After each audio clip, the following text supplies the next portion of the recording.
اعوذ باللہ من الشیطان الرجیم، بسم اللہ الرحمن الرحیم۔ ناظرین، نواسب اب ماشاءاللہ اس لیے کہہ رہے ہیں چونکہ یہ لوگ پہلے چھپے ہوئے تھے، اب کھل کر اپنے نسب کا اظہار کر رہے ہیں، اپنی دشمنی کا اظہار کر رہے ہیں، اور اہل بیت کے حوالے سے وہ مطالب آپ کو سوشل میڈیا پر دیکھنے کو مل رہے ہیں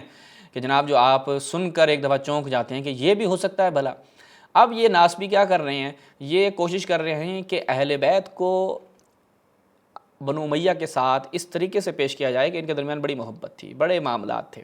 اب کچھ اعتراضات جو ہیں وہ ہمیں موصول ہوئے، ایک ناسبی سوشل میڈیا کے اوپر بہت زیادہ ایکٹیو ہے، اس نے کچھ اعتراضات تو نہیں، اس نے ایک اپنی طرف سے محبت کا جو ہے وہ ایک ماڈل پیش کرنے کے لیے کہ ان کے درمیان بڑی محبت تھی، بنو امیہ، معاویہ، یزید اور امام حسن حسین کے درمیان بڑی محبت تھی، کچھ اس نے باتیں پیش کی، ایک ایک کر کے انشاءاللہ میں اس کا جواب دوں گا۔ آج جس کی بات کر رہا ہوں وہ یہ کہ یہ لوگ کہتے ہیں کہ امام حسن اور امام حسین علیہ السلام معاویہ سے پیسے لیتے تھے، اس سے ہدایہ لیتے تھے، تحائف لیتے تھے، تو لہٰذا ان کے درمیان تو بڑا شیر و شکر والا معاملہ تھا۔ اگر وہ معاویہ امام حسن حسین کے نزدیک ایک ظالم اور ایک جابر حاکم ہوتا تو وہ کیوں اس کے گفٹس وغیرہ قبول کرتے؟ تو پہلے میں اس کا نقضی جواب آپ کے سامنے رکھتا ہوں، پھر اس کے حوالے سے آپ کی خدمت میں بیان کرتا ہوں۔ یہ ملاحظہ فرمائیں، الطبقات الکبریٰ، الطبقات الکبریٰ میں ہم جب جاتے ہیں، اس کی جزء الرابع، اس میں صحیح سند روایت ایک موجود ہے، وہ یہ کہ جناب اب حضرت مختار ثقفی رحمۃ اللہ علیہ ہمارے نزدیک تو بڑے معتبر ہیں، آپ کے نزدیک تو ظاہر بات ہے انہوں نے نبوت کا دعویٰ کیا، کذاب اور فلاں فلاں فلاں۔ یہ کیا ہے کہ یبعث بالمال الی ابن عمر فیقبلہ، کہ ابن عمر کے پاس مال بھیجتے تھے، جناب عبداللہ ابن عمر قبول کر لیتے تھے۔ بھائی کیوں قبول کر لیتے تھے ان کے درمیان؟ یعنی پھر اس کا مطلب ہے کہ جو جناب مختار کے حوالے سے آپ کا نظریہ ہے اور جو ان کے اندر آپ لوگوں نے برائیاں ڈالی ہوئی، نبوت کا دعویٰ کر دیا تھا، وہ یہ ہو گئے تھے، وہ ہوتے، تو بس اس حساب سے جناب ابن عمر اور جناب مختار کے درمیان تو بڑے اچھے تعلقات تھے، اور وہ اس کے دعووں کو جتنی بھی چیزیں تھیں ان کو بہت اچھا انسان سمجھتے تھے۔ تو مختار کو آپ کیوں برا انسان سمجھتے ہیں بھائی اہل سنت بھائیو؟ آپ کو برا نہیں سمجھنا چاہیے، چونکہ یہاں پہ مال جا رہا ہے اور ابن عمر صاحب جو ہیں وہ اس کو قبول کر رہے ہیں۔ تو یہ ایک پہلا نقطہ تھا۔ اچھا، اس کے بعد دیکھیں شرح السنہ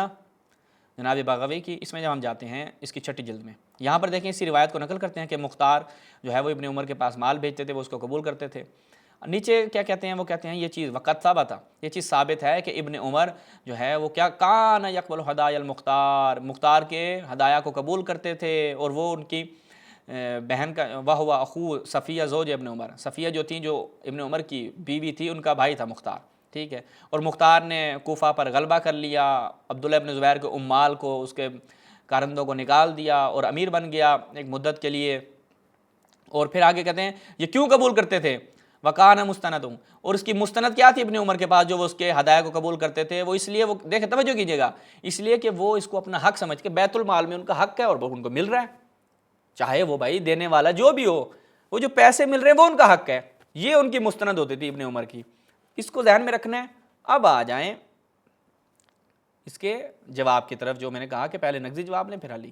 یہ ملاحظہ فرمائے روایات میں بھی اس بات کی وضاحت، دائم الاسلام قاضی نعمان مغربی کی المجلد الثانی، اس کی 2 جلد ہے، اس میں جب ہم جاتے ہیں تو یہاں پر امام باقر علیہ السلام سے سوال کیا گیا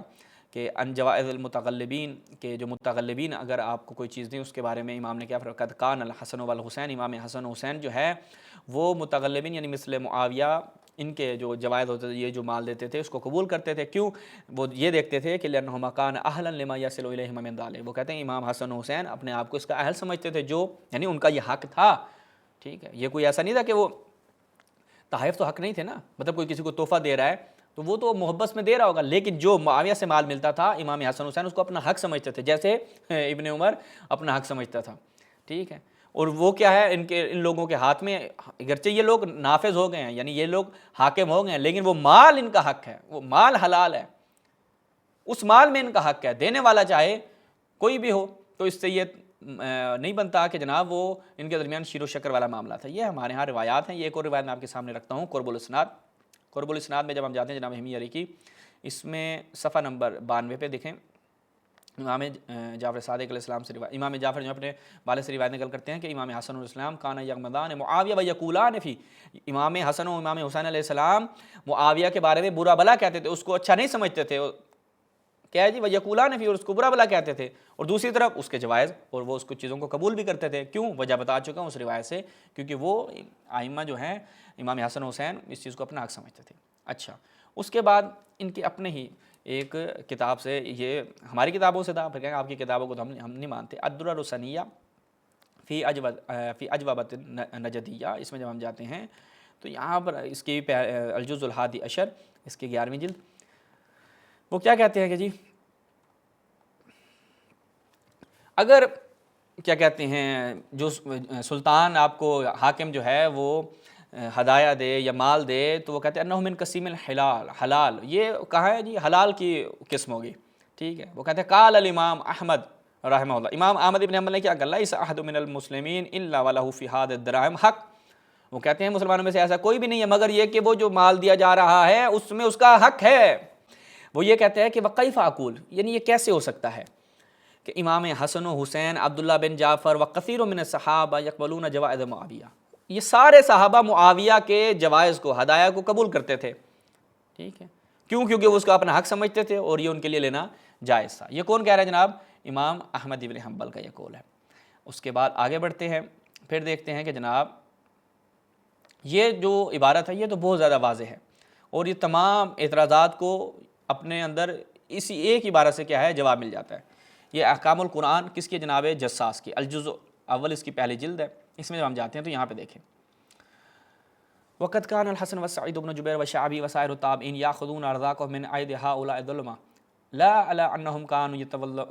يتولونهم ولا يرون امامتهم وانما كانوا ياخذونها على انها حقوق لهم في ايدي قوم فجرة۔ وہ کہتے ہیں کہ امام حسن، سعید بن جبیر، شعبی، دیگر تابعین اپنے ارزاق یعنی مال جو ہے وہ لیتے تھے ان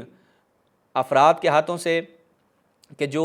ظلم کے ذریعے، یعنی ان کو وہ ظالم سمجھتے تھے، لا علی انہم، یہ اس وجہ سے نہیں ہے کانوا یتولونہم ولا یرون امامتہم، وہ ایسا نہیں ہے کہ ان کی امامت کو درست سمجھتے تھے، ان سے محبت کرتے تھے، بالکل بھی نہیں ہے، ٹھیک ہے۔ وہ ان سے جو یہ لیتے تھے انما کانوا یاخذونہ علی انہا حقوق لہم فی ایدی قوم فجرہ، وہ کہتے ہیں یہ ایک فاجر قوم کے ہاتھ میں انہی کا حق آیا ہوا ہے اور وہ اپنے حق کو ان کے ذریعے سے واپس لیتے تھے۔ تو وہ کہتے ہیں اس کو آپ اس چیز پر وَكَيْفَ يَكُونُ ذَلِكَ عَلَىٰ وَجْهِ الْمُوَالَاةِ، اس کو آپ اس چیز پر عمل نہیں کر سکتے کہ ان کے آپس میں شیر و شکر والے معاملات تھے، محبت تھی، ٹھیک ہے۔ تو یہ خود آپ کے ہی ایک عالم نے اعتراف کیا اس بات کا کہ بہت ساری یہ کام کرتے تھے، لیتے تھے، اور یہ چیز محبت پہ دلالت نہیں کرتی۔ اور دوسری طرف میں خود ابن عمر کا آپ کی خدمت میں رکھ چکا ہوں کہ ابن عمر جناب مختار سے مال و دولت لیتے تھے، کیوں؟ اور وہ ان کے پاس دلیل اس کی یہ تھی کہ جناب یہ ان کا حق ہے۔ اسی کے ساتھ ہم آپ سے اجازت چاہتے ہیں، والسلام علیکم ورحمۃ اللہ۔